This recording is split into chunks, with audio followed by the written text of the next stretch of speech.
सबको मेरा नमस्ते। जय मसीह की। प्रभु आपको बहुत बहुत आशीष दे। आइए वचन है रोमियो 12 अध्याय। रोमियो 12 अध्याय। परमेश्वर की सेवा का जीवन। परमेश्वर की सेवा का जीवन। आइए इस वचन को सुनते हैं। पढ़िए। इसलिए हे भाइयों, मैं तुमसे परमेश्वर की दया स्मरण दिया कर विनती करता हूँ कि अपने शरीरों को जीवित और पवित्र आत्मा परमेश्वर को भावता हुआ बलिदान करके चढ़ाओ, तुम्हारी आत्मिक सेवा है।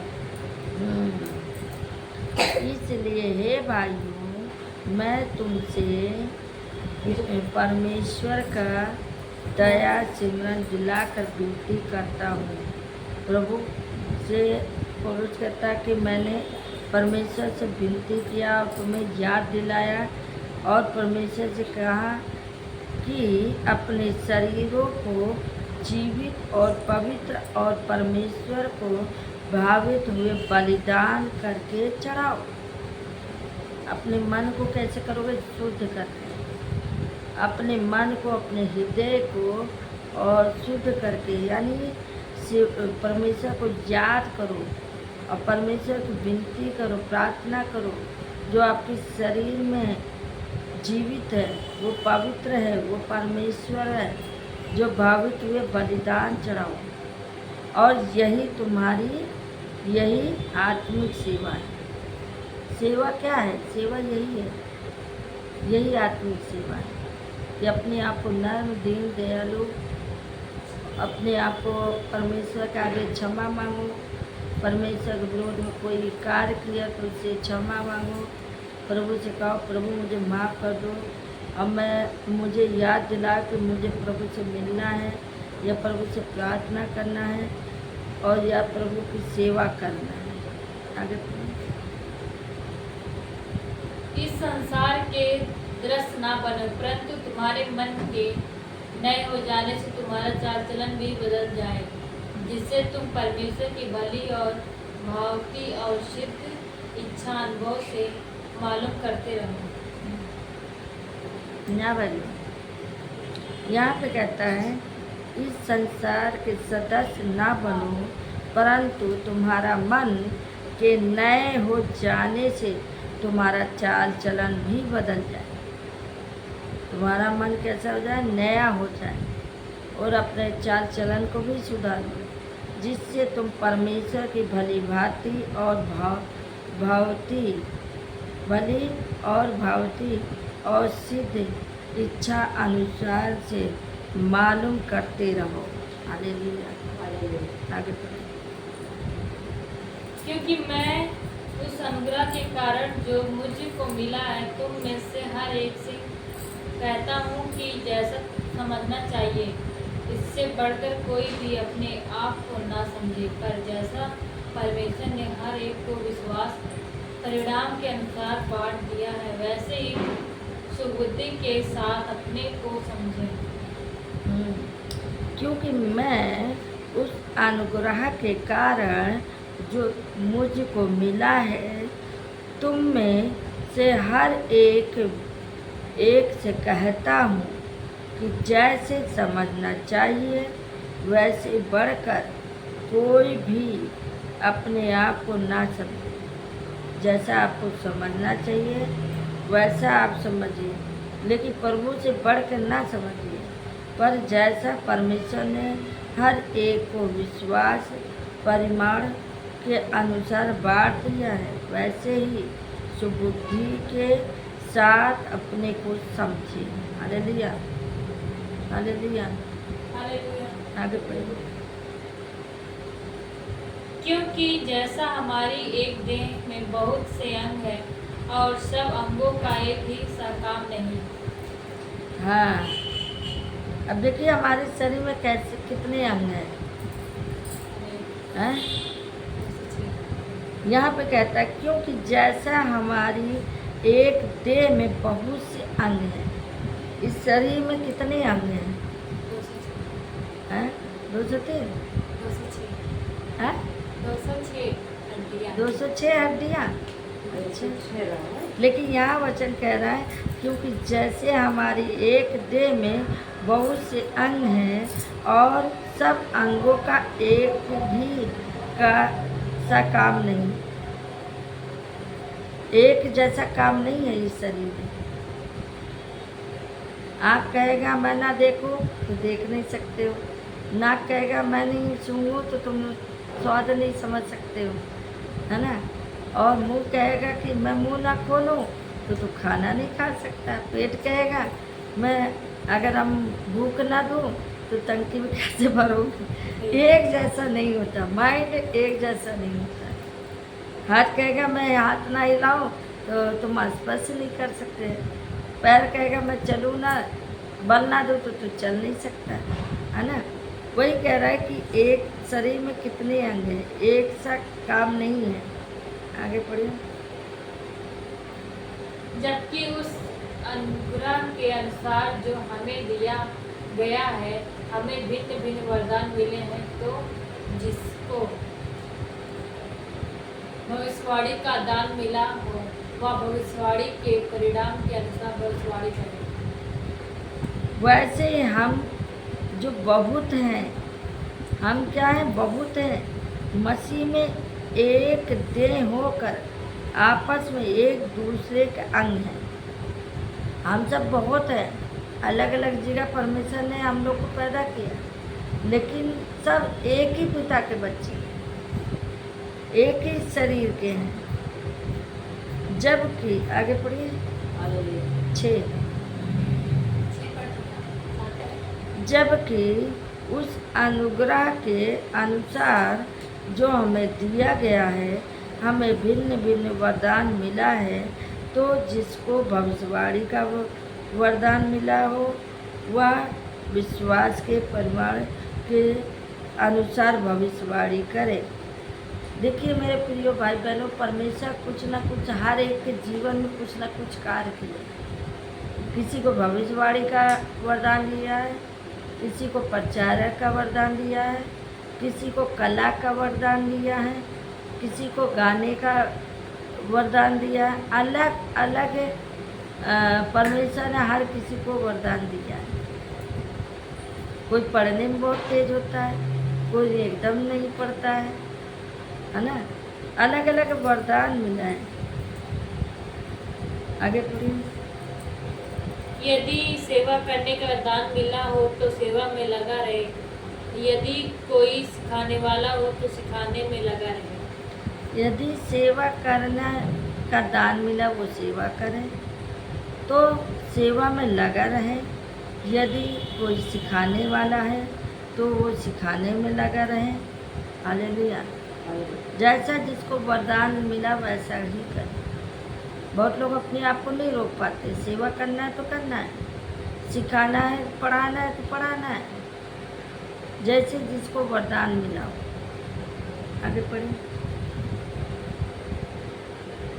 जो उपदेशक हो वह उपदेशक देने में लगा रहे, दान देने वाला उदारता में दे, जो अगुवाई करे वह उत्सव से करे, जो दया करे वह हर्ष से करे। जो उपदेशक है वो उपदेश दे, जो दान देने वाला उत्तम से दे, जो अगुवाई करे वो उत्साह से करें, हर्ष से, दया से, खुशी से करें काम। प्रभु की सेवा खुशी से करो, दुखी से मत करो, है ना। आगे पढ़े।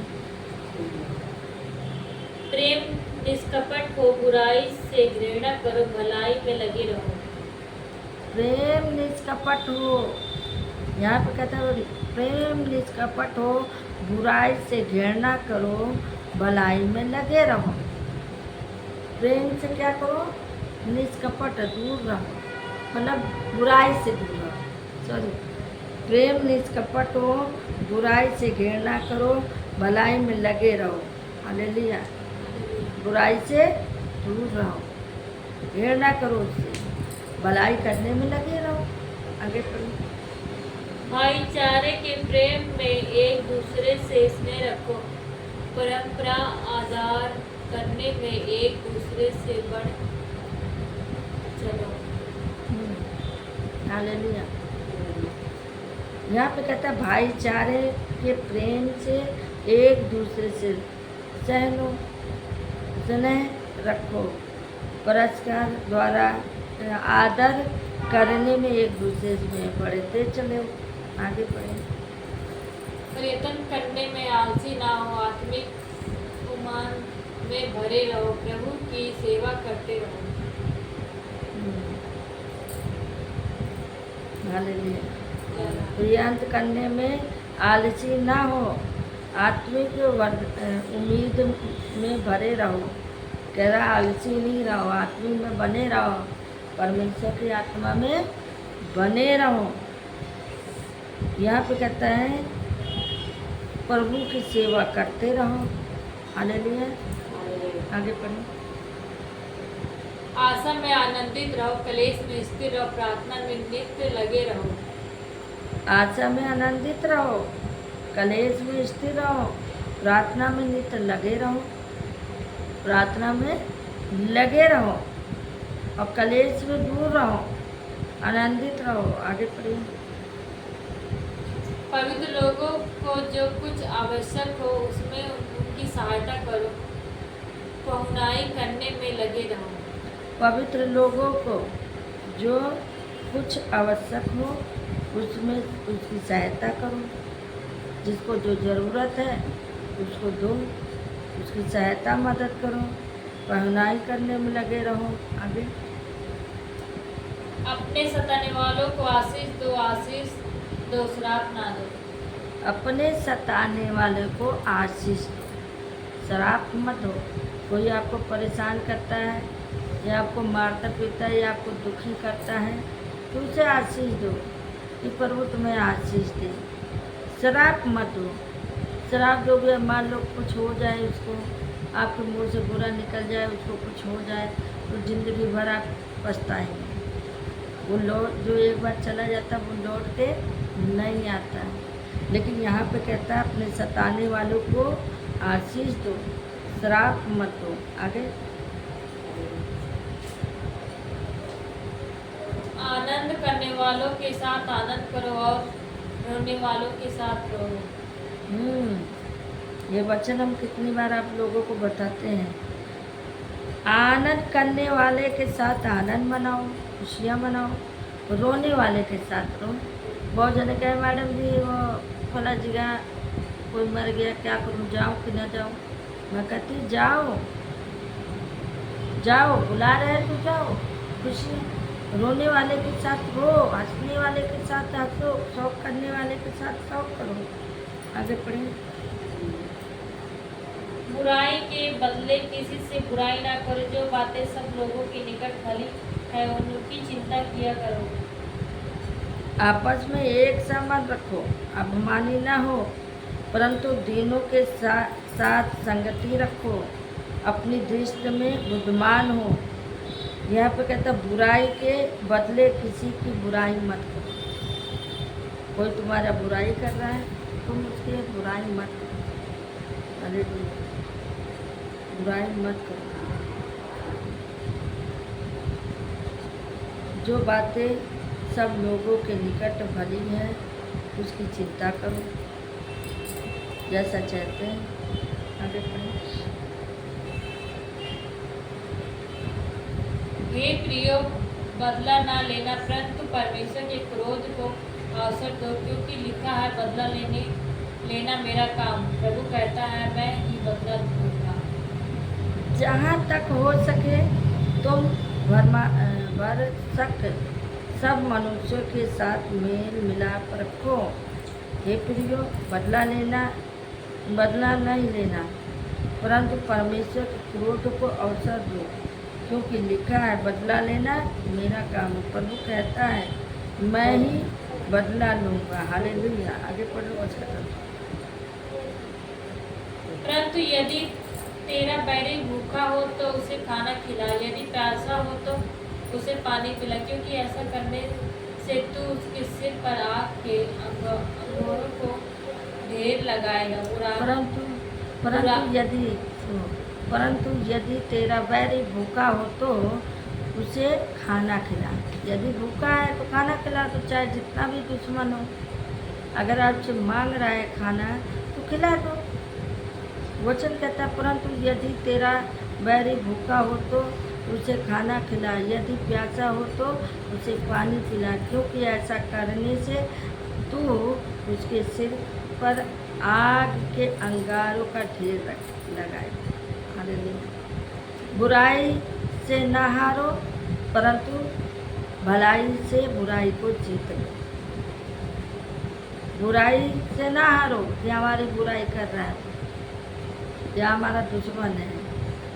अरे बुराई कर रहा है, उसको भलाई करके जीत लो। हालेलुया।